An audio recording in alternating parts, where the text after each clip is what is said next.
But I don't even like to drink Corona, so I don't care about this. Anyway, everybody, all of us have ups and downs through life. And sometimes in your life there is a moment of a crisis, when whatever your crisis is, there are minutes or times in your life that it really seems that as the road is being pulled down from under your legs and there is a big pit, and it seems like everything that you worked on, everything that was fighting for, everything that you had some elevation, everything was broken and diminished and disappeared, and you're saying, oh my goodness, what had happened to me? I know I believe in God, but I don't know. It's all gone. So a moment like this, of course, is the moment, this great spiritual moment after Har Sinai, receiving the Torah and Mount Sinai. Am Israel falls deep in the chet of the Egel. And as it says in Masachet Chagiga, Meigra Rama lebira miktav, from great heights to great lows. A whole entire nation, you have to understand what it is, a whole entire nation, not one person that could claim, oh, God spoke to me, or I'm the chosen, a whole entire nation reached such a level of spiritual elevation that they became one with the Creator, one with God. And then a whole entire nation falls into the pits, into the abyss of Avodah Zarah, which is idol worshipping. It's really very hard to comprehend. How is this possible? Why did it happen altogether?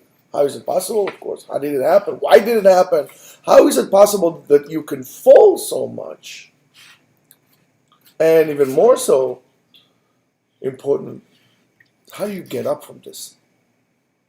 How do you get up from this? And it's going to happen to all of us. So there were many, many questions that were asked regarding this chet of the Egel, what exactly happened, and so on and so forth. One opinion says, the Bnei Israel made a mistake. I'm going to go through some of them, and then in the middle I will try to offer you maybe a completely different, I'm not saying accurate, but I'm saying maybe a complete different angle in which we could maybe relate to it ourselves in terms of what we're going through. I'm going to mention it further down. This is not, I know that they're straightforward Chazals. They are saying the opposite of what I'm saying, but I'm just trying to give you an angle. Okay, just a different angle. So, some opinions is that Bnei Israel made a mistake in terms of calculating the 40 days. They knew that Moshe Rabbeinu is going to go for 40 days. They make a miscalculation of when the time is going to go there, and when the time is really to come back. As a result of that, their emunah, their belief has been shaken. On top of that, now we're going to go a little bit on the... it's not an avenue that I like to go through, but, mentioning Satan, the Satan, or the Yetzer Hara, and so on and so forth. He wasn't sitting there and doing absolutely nothing. He knew, because he knew that the Torah, or the tabernacle, which Moshe is going to, the tablets Moshe is going to bring, are going to bring freedom to the world. The Torah represents freedom, by the way. The Torah represents freedom, and because it says in Masechet Eruvin, Al tikrei charut ala luchot, ela cheirut ala luchot. Charut means engraved. Cheirut, with a yud, means freedom. In other words, ve'en lecha ben chorin, ela mi she'osek b'Torah. A free man is only a person who is able to learn Torah, because if you're really learning Torah in the proper way, you're able to elevate yourself from all those weights to pull you down to this world. You're a free man. So the Satan knew that together with the Torah there's going to be freedom, and he said, "Listen, I cannot really do so." And that is what even it's so much that it's even chirut is in freedom from malach hamavet. Why? Because if I'm going to call whoever, I don't know, let's say Moshe now. Stop. There's no Moshe here, so I'm saying, "Hey Moshe, מה שלומך? How are you? איך קוראים לך? What's your name? Moshe ben Maimon. Oh, shalom Moshe, how are you? Que pasó? הכל בסדר. But if I say, so therefore, if I'm calling upon your name, it means that in that moment you are present here. If I'm saying your name, let's say the Rambam, I'm mentioning the Rambam, Rabbi Moshe ben Maimon. In a way, the mentioning of the person's name is making him alive. And that's the Gemara talks about it. The Gemara says, Sfatav dovevot bakever. When you say something in the name of somebody, and you mention his name, his lips are being moved in the grave. I mean, of course, there's no flesh in the grave, but it's an analogy that the memory of the person is still alive. So therefore, how many people that lived, I don't know what, 500 years ago, 100 years ago, 1,000 years ago, 2,000 years ago, are still mentioned daily? Not many. A lot of them, though, they are associated with the Torah. So the chirut for Malach HaMavet, that's an aspect of that as well.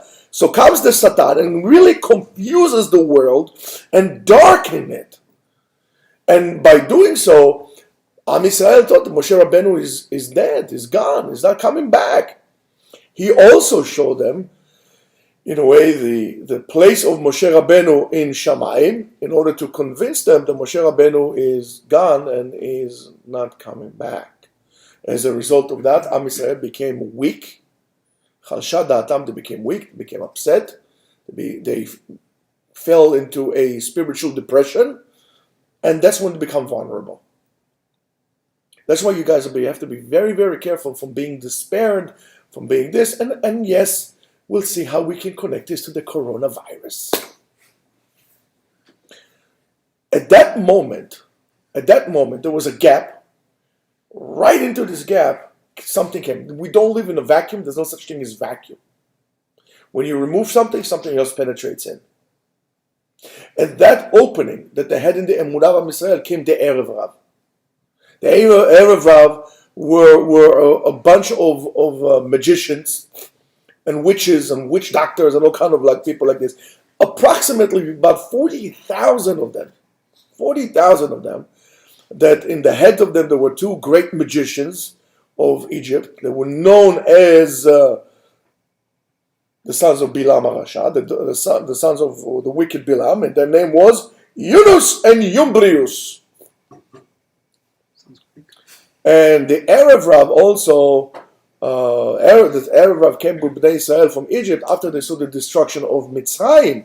Moshe Rabbeinu insisted on bringing them in, on letting them join us, in the intent of thinking that they're going to be able to become Gerei Tzedek.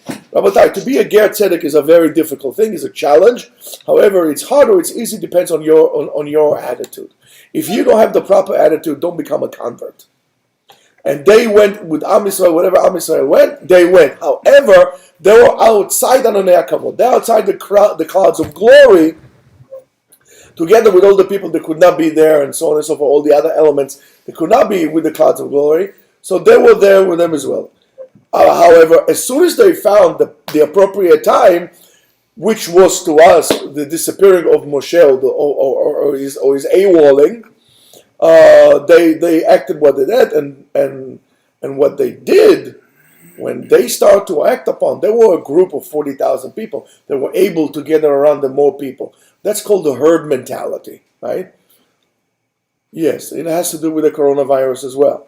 And all of a sudden, they start complaining, and they contagiously acted upon everybody else to complain also against the disappearing of Moshe. Now, all of a sudden came Hu, the son of Miriam, and he warned them, and immediately they killed him. They killed Hu, and they went to Aharon, and they says, Mr. Aaron, please get up. Come on. Please make us a God in which will guide us the way. You see, in every bad idea, or any bad idea is really wrapped within a good idea. We don't want to go alone. We need a God to guide us. Right? Aaron, was the next in line.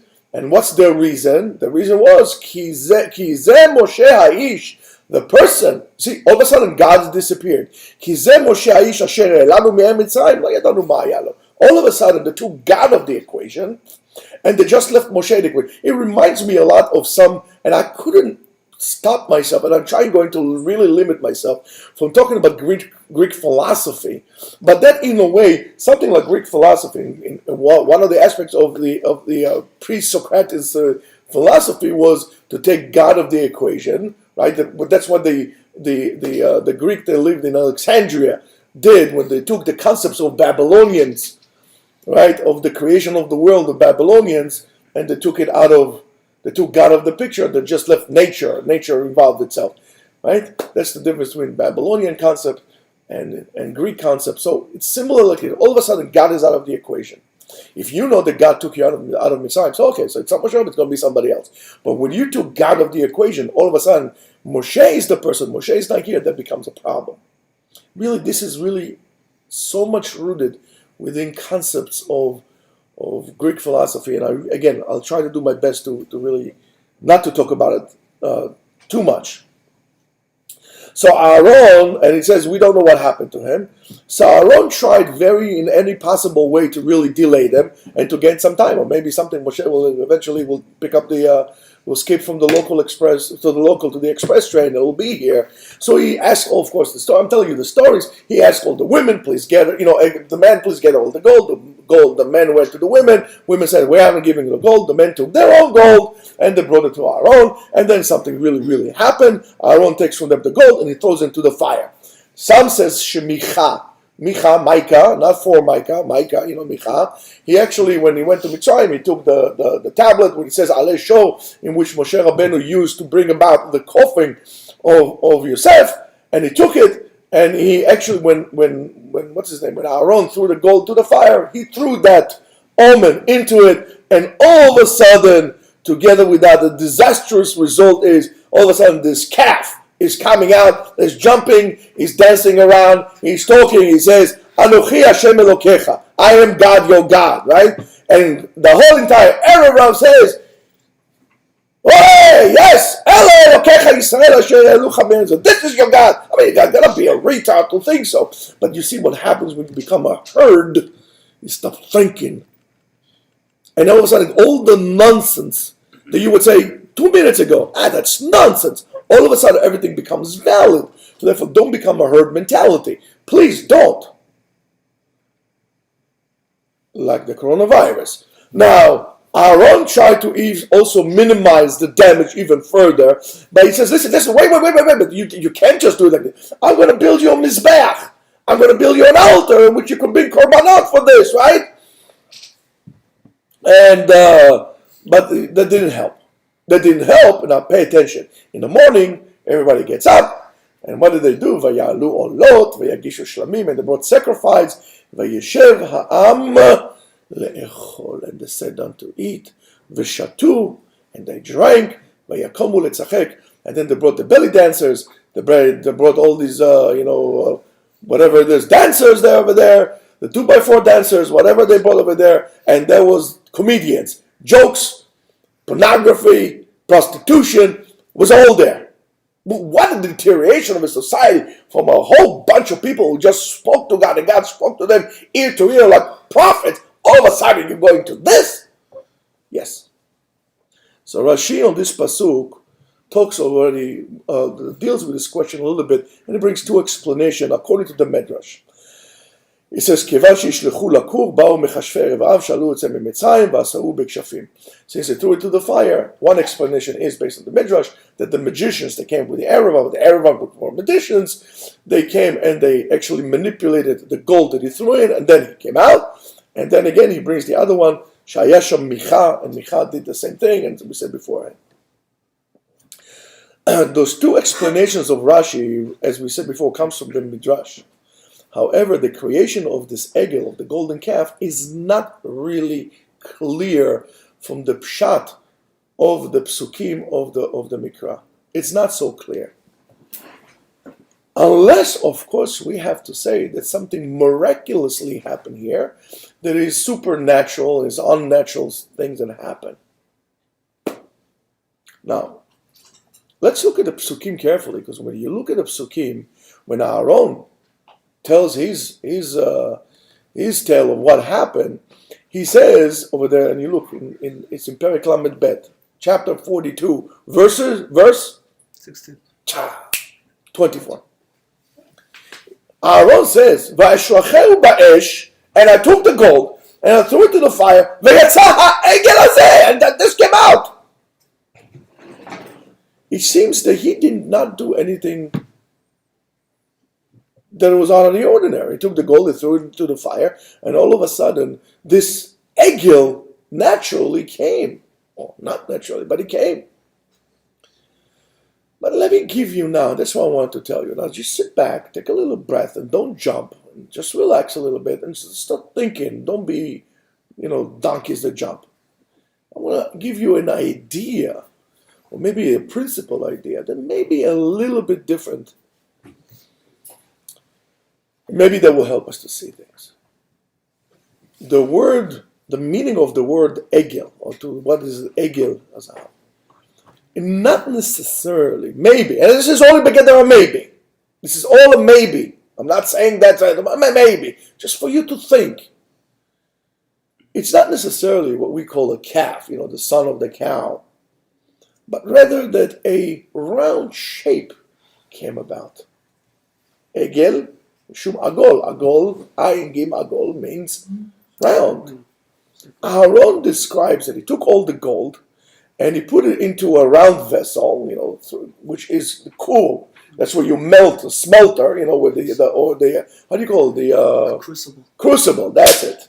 Crucible. I was looking to buy one, I remember. And all of a sudden this round ball came about. And then the people started to worship it. The golden ball. Hold on. I know what it's. I know.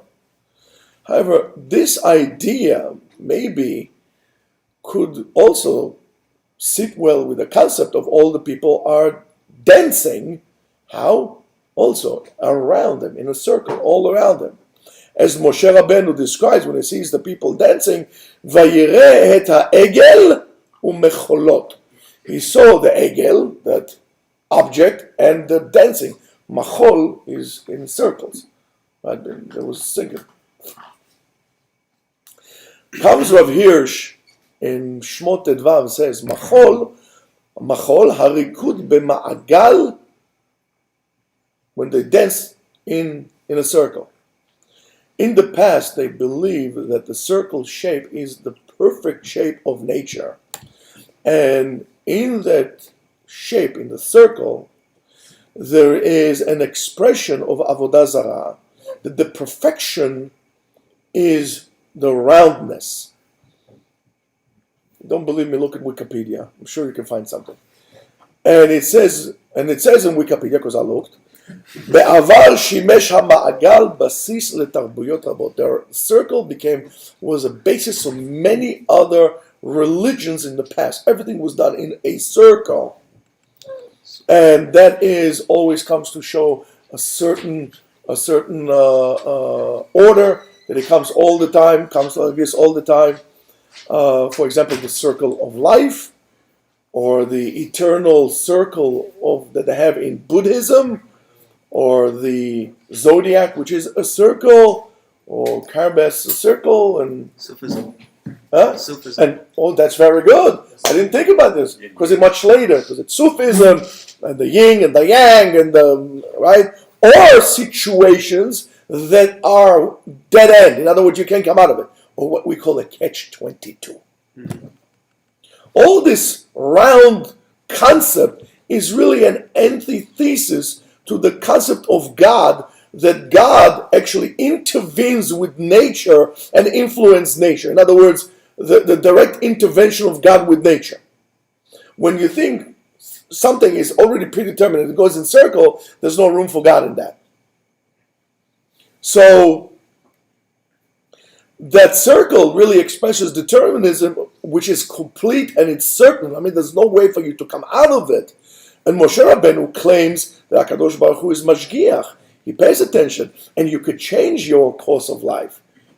In this life, you can do the concept of tshuva. You could become better. You could become worse. There is a way out of this. And what we call Hashgachat Hashem, it comes to really express the intervention of God within this constant shablonic, overgoing circle, is the intervention of God. And by the way, one of the symbols of in Hinduism is the lingam that, believe it or not, is also round. It's a round cylinder in which they worship, without getting into too many details, but it's a cylinder, and they worship that. So the whole concept of what we call is karma or whatever. We'll talk to it a little later. So we could also add that in contrast to the round shape of the egel, what we call the roundness of that object, comes Moshe Rabbeinu has luchot habrit. He has the tablets. And we spoke about last week about the tablets, that the tablets put together made a perfect square. If you remember, right? So, and they are perfect, right? And they really express the complete opposite of a circle. And now it depends how you're going to do so. You're going to put the circle inside the square or the square inside the circle. And this is also the staff of Moshe. It's like a line that goes inside the circle and breaks it. And by doing so, really comes to show us or to explain to us that endless cycle is not permanent. You could change it. And by doing so, there is an expression to an intervention, which we call the circle of life, which is completely opposite of what we just said before, is the concept of karma by Hinduism, that it's an ongoing cycle of reincarnations, that you reincarnate yourself into this. Gilgul. Gilgul, yes. Yeah, Gilgul, Mishum Galgal. Galgal, that's right. Now, by the way, in ancient Greek, they also believed in reincarnation. They did not believe in God, they believe in reincarnation. But again, I really try to shut my mouth, not to talk too much about Greece now, even though they have good music, good food, and some other... No, never mind. Anyway,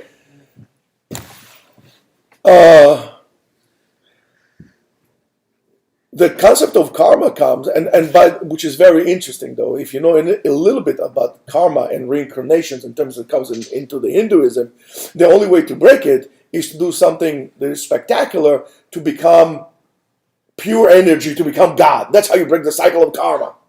So even then, the Hindus realizes the way out of it. But those magician says, you are trapped in it, there is no hope. Pay attention to the words no hope. When somebody tells you no hope, run away from him. Wherever he goes 180 degrees. There's no such thing. Now, however, we can also add, so many different things. However, this doesn't really seems, at least, that would sit perfectly with the words of Chazal, and I'm not, God forbid, by any way, or any stretch of the mission, trying to dismiss the words of Chazal. I'm just trying to show you a different point, or maybe you could relate to it also.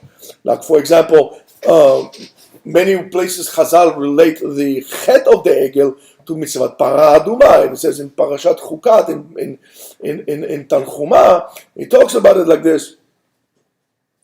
It says, Amar HaMelech, the king says, Tavo imo v'tekanech et hatzoar. Let his mother come and clean up his feces. In other words, the Bnei Israel were sinned by the golden calf, so let's them bring a paraduma to overcome that. Fine. But we can also say that Chazal did not really explain it like that, and that those words could really sit down with what we said, the pshat of the pasuk in regarding to the kushiyah that we had here on this one, and which really comes from the verse in Tehillim in Psalms 106, Kuf Vav, Psukim, verses 3 to 4. Right on the money, 19 and 20. and it really talks about the traveling of Am Yisrael in the Midbar, when it talks about Chet HaEgel. And it says like this, Ya'asu Egel Bechorev, and they made an Egel Bechorev, they made the Ve'ishtachavu leMasecha, Ve'yamiru et kvodam betavnit shor ochel esev. So, if we take the words of Rashi, and we could actually settle this down, and it writes on this pasuk, En lecha meto'av u'meshukatz. There's nothing more repulsing and repulsing than the shore, than the ox. Shore is a bull. No, shor, par ben bakar. No, shor is an ox, and par is a bull. Of course, there's a difference between the two, and I don't want to talk to it now. Anyway, and it says, and Rashi says, why is that? When b'sha'ah shu ochel, when he's really eating esed, when he's eating grass. Why? Shu motzi perish rabba. When the ox eats grass, he eats one place and he defecates a lot from the other hand, and that is v'hu meluchlach ba, and he's filthy with his own excrement.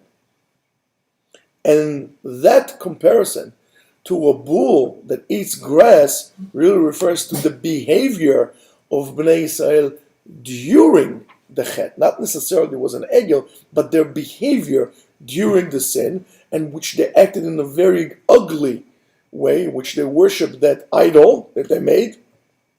As it says, and they ate and they drank, and right? That the chet, that sin, or letting down the emunah, letting down the guard, and as a result of that, allowing this chain reaction to the point in which they were of the avodah zarah, and that brought them to a behemic, disgraceful, low level, just like an ox when he eats.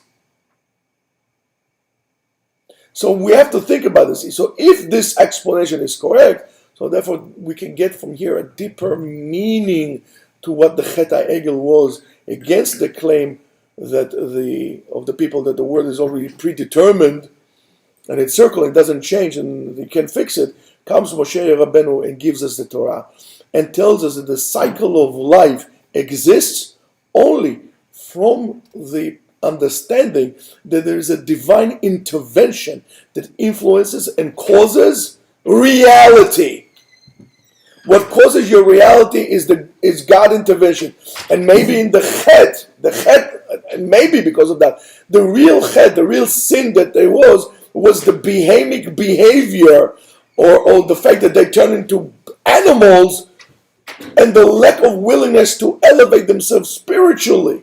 Almost the same thing as they did in Pompeii. Eat and drink, because tomorrow we'll die. When the mountain erupted in Pompeii, they were still going to prostitutes. For crying out loud, you're going to die, run! But no, eat and drink, because tomorrow we'll die.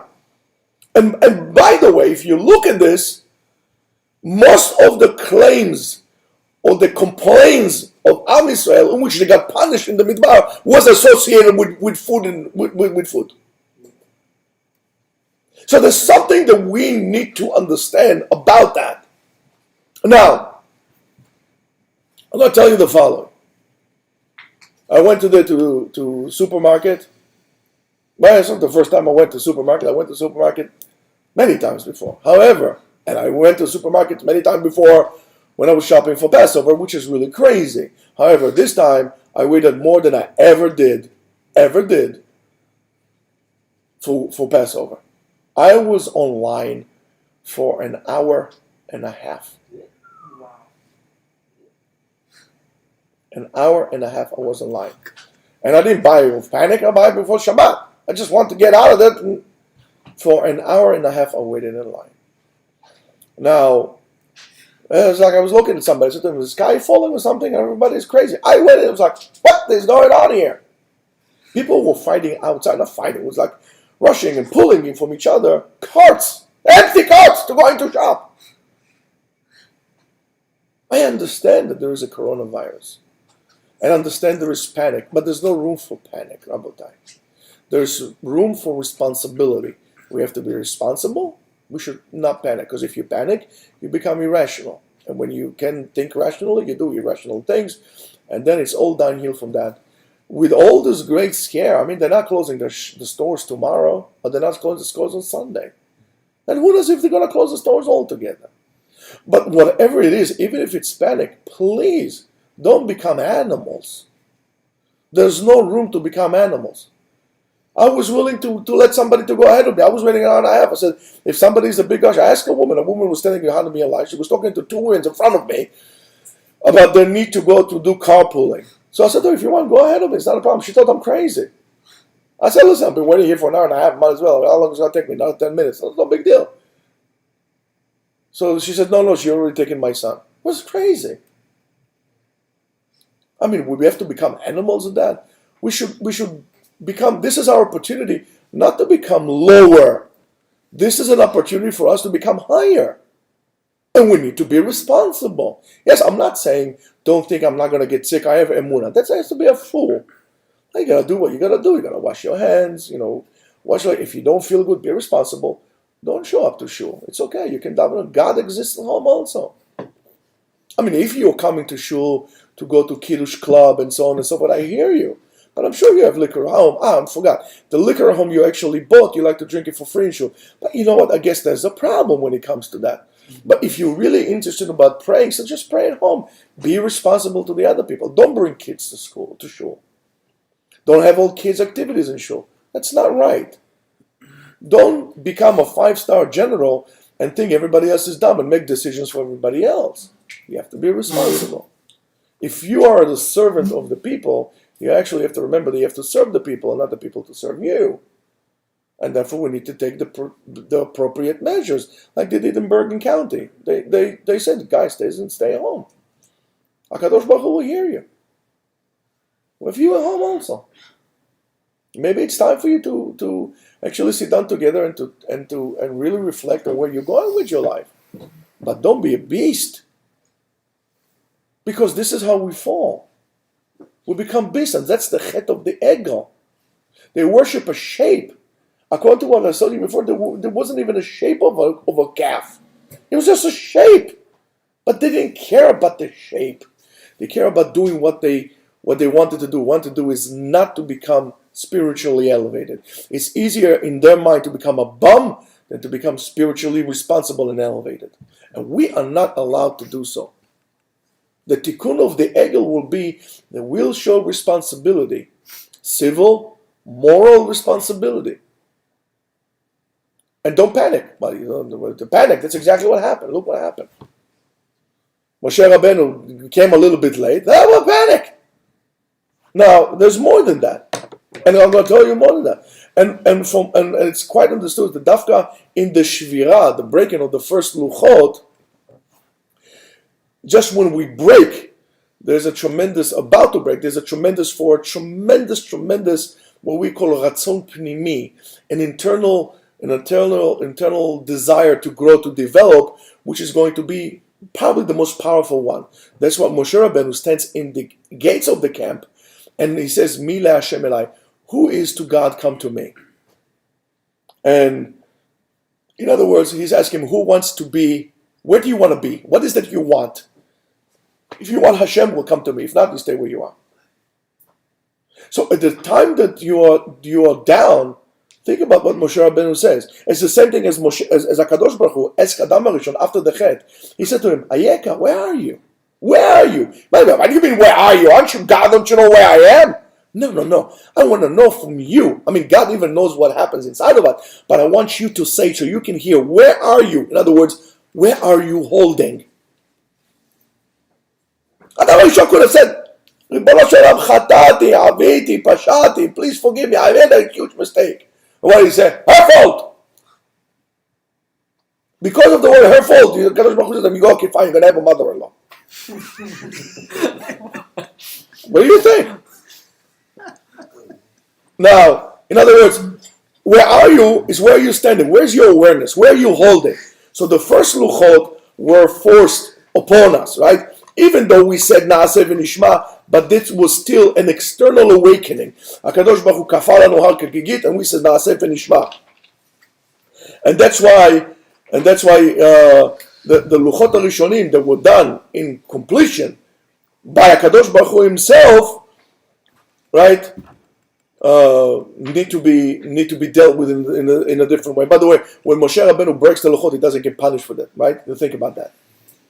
God wrote for him those luchot. He broke it. He never get punished. Never even a mention. So apparently there was something in it, and that's why And the reason why it was done like this, that the Luchot Rishonim had to be given by God, is to show them that there's really only one ratzon, one way in which you should desire and you should yearn to go to, and the place is to become partners, become shutfut, partners with HaKadosh Baruch Hu. I keep telling you this all the time, but in order to become partnership, you also need to have your true internal awakening. If I'm going to tell you, let's be partners, you're going to tell me yes. How many times I told you guys, you want to be partners with me in the yeshiva? Even those who are listening to us or watching us or whatever, you'll become partners with us. And I'm not just talking about money. I'm talking about partners in terms of supporting the yeshiva, sending people in, giving us a nice shout out. But truthfully, I would rather get $1 that a person gives me from all his heart than $100 that gives me because he has some other issues.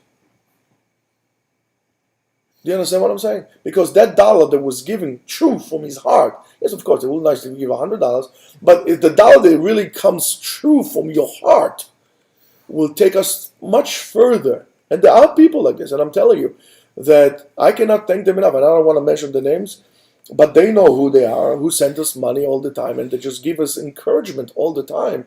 At least for me, when I read it, in terms of what they give us, I see it when they write to me on the PayPal. So that's how we become partners. If everybody brings another friend in, that's partners. We're not doing this alone. Of course, your telephone is your Yetzer Hara. Right? If I'm talking to you and you're on the phone, that's the Satan comes to you right into the midst. And you know what I'm going to do to the devil? I'm going to poke him in the eyes. Right? Everybody's sitting back over there, right? Now, and so therefore the second luchot were already made by Moshe. Moshe is the representative of the people. We're soon almost. We're over. And the Ktav was written from above, but Moshe Rabbeinu was doing that, and that was the partnership. That was the connection between heaven and earth. Now, where are we in this whole story? So we go through many, many journeys in life. We always maneuver between construction and destruction. And we need to understand that if we want to really attach ourselves to something, if we really want to acquire something, whether it's going to be Torah, whether it's going to be your spouse, right? You have to go through stages. So, for example, if a person wants to learn to get a degree or something, right? It's a tremendous. I want to become a PhD in clinical psychologist. He's already imagining his office. He's going to have like nice, furniture with mahogany wood paneling, leather couch, a la Ziggy Freud over there. He's going to sit with a pipe, and he's going to write the notes. And the receptionist looks like Penny Manny, from James Bond, Manny Penny, whatever her name is, right? So there's a tremendous excitement. Then you really need to really force yourself to continue learning, and learning is difficult. Not only through BA, you have to go through PhD, and PhDs are very difficult, and that's where you really see if you were meant for it or not. You want to get a black belt, you have to go through the same thing. You want anything in life, you have to have the awakening, and then you have to force yourself to do so. But if that stage, right, also needs to be broken, and in order for the person to finish what he started, he really somewhere along the line really to connect himself to the root of all the things that he's doing. That's why if you do something that you don't really internally want to, if you pick up a job or field or anything that you do that it's money oriented, you're not going to be blessed by it. Because you're going to be very bad at what you're doing. So you need to create this internal, and the same thing when you want to learn Torah. And that's what they say. And that's the shita, that's the system of Hillel Zaken. When the guy who came to him, he said to him, I want to become a rabbi. He said, okay, said, not a problem. You have to share potin mati, and a rabbi. Why? The light in the Torah actually lightens the darkness inside of you. That the darkness inside of you, yes, you had an epiphany of a moment to become a rabbi. But when you start learning, you realize, it doesn't really make a difference. I just want to learn. Why? Because the Torah comes and shines in internal light, an internal light inside of you. And you, therefore, but you have to force yourself to come to yeshiva all the time and to come and to learn when you have other things to do and you have to do tutoring and you have a job to do and your friends go to this one or the other. And he said, no, I'm going to persist in my thing. Or somebody offers you a girl who's going to be very wealthy and very pretty. However, she doesn't want you to learn. So what are you going to do?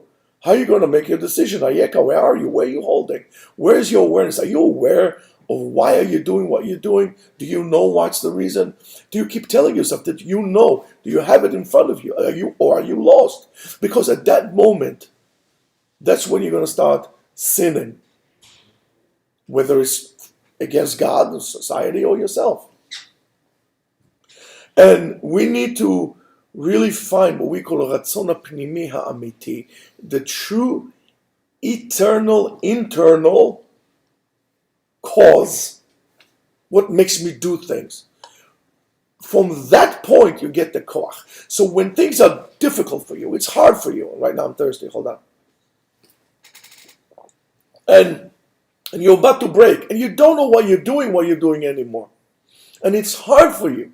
You need to go back to reconnect with your light inside, what caused that desire to do something. And from there the koach, the strength will come. And from there the real joy and the ability to continue and to actually work towards and reach the target in which you set yourself.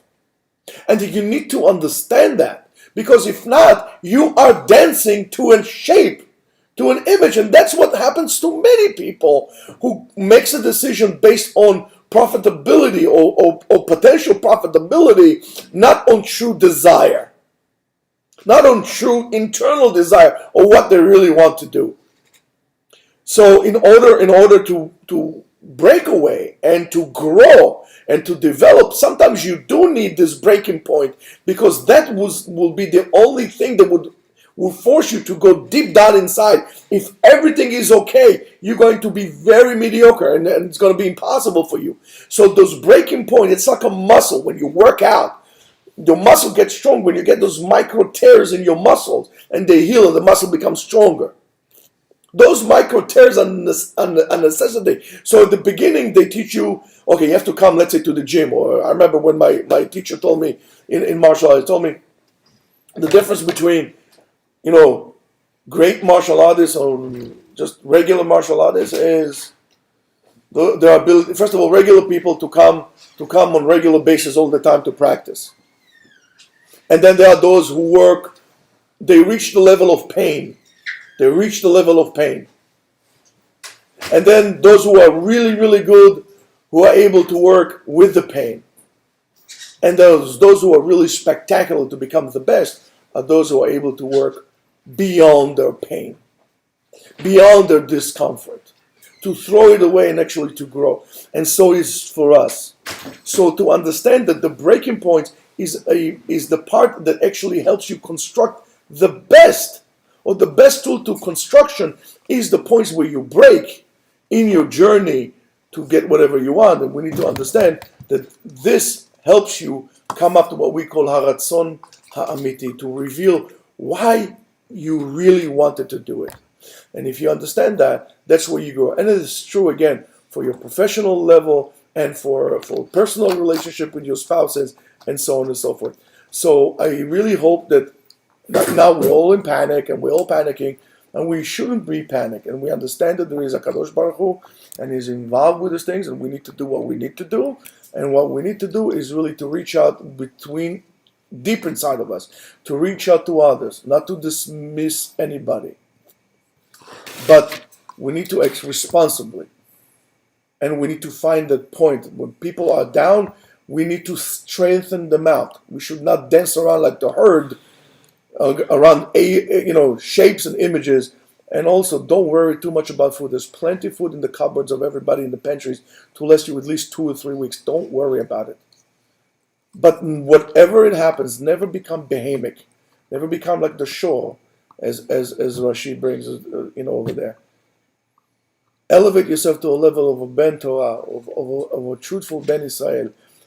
Don't lose your confidence. Don't lose your bitachon.